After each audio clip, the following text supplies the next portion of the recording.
An excuse or make a difference. The choice is yours.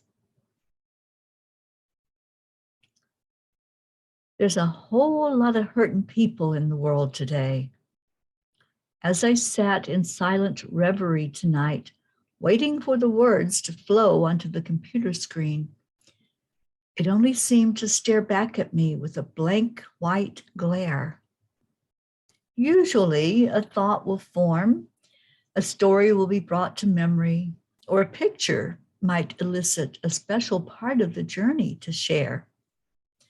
Tonight, it seems the keyboard cried uncle, perhaps crushed underneath the heavy weight of the burdens of the world. Hello, I typed. Is there anybody out there? Nothing. A black hole of nothing. Have you ever had so much going on inside of you that nothing seems to gel? Your tongue turns to mush and you're unable to make a coherent sentence? I envisioned I was like that speaker who walks to the podium and stands there looking out at the crowd of half-naked people. And yeah, that's what they teach you to do in public speaking class. And forgets why she's there. The crowd gets restless, and all of a sudden, a soft voice says, "Wait for it." More shuffling of feet and a collective clearing of the throats. I could make an excuse. The mic doesn't work. Yeah, that's always a good one. My assistant, sure, I have one, is on her way with the slide presentation. Wait for it, I heard again.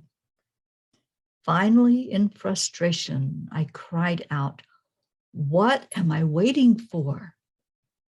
Exactly. Now we're getting somewhere, the voice said. What are we waiting for as a collective? What are we waiting for as individuals? We have this amazing opportunity that has never been given to an entire worldwide population ever in the history of the earth. We have all been given a wake-up call all at once, yet so many have hit the snooze button and rolled over to pull the covers over their head. Excuses abound. I'm tired. I don't know what to do. I'm scared. I'll wait for somebody to figure it out. I can't do this. I can't do that. The world's ending and I'll just sleep through it. Oh, angels, we are so laden with excuses as we wait for answers. We are like a frozen computer, and no matter what button is pushed, there is no response. Make it make sense, please.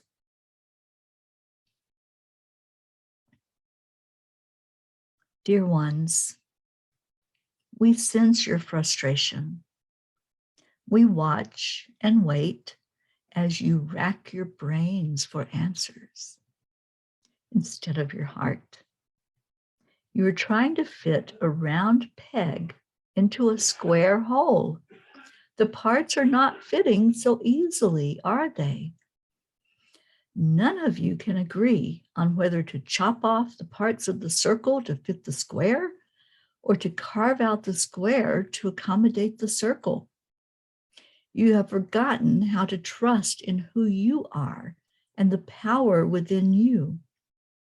You are like that speaker at the podium, reaching for any excuse, anything outside of you to point a finger at.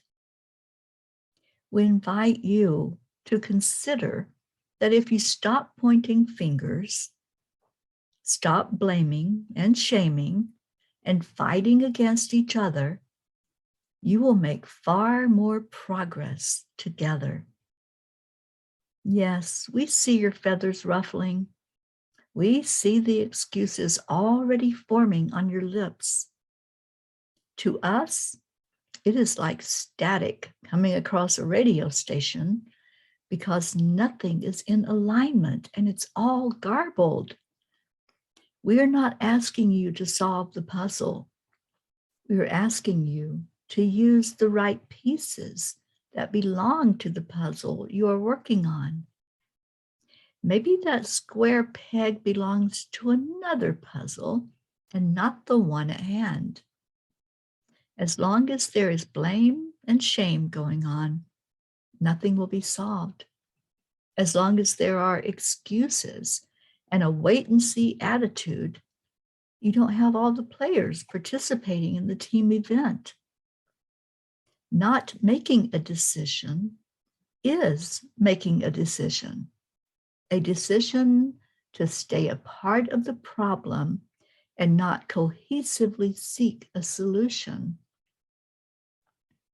Come together, dear ones. Get out of the right versus wrong, me versus you mentality. Turn off the snooze button. Rise up out of your slumber and listen to each other. But most of all, listen to God. Excuses will always be there for anyone who chooses to use them. What's your choice? Dear angels, I choose peace. I choose love. I choose to make a difference. Thank you. I love you. Namaste, y'all.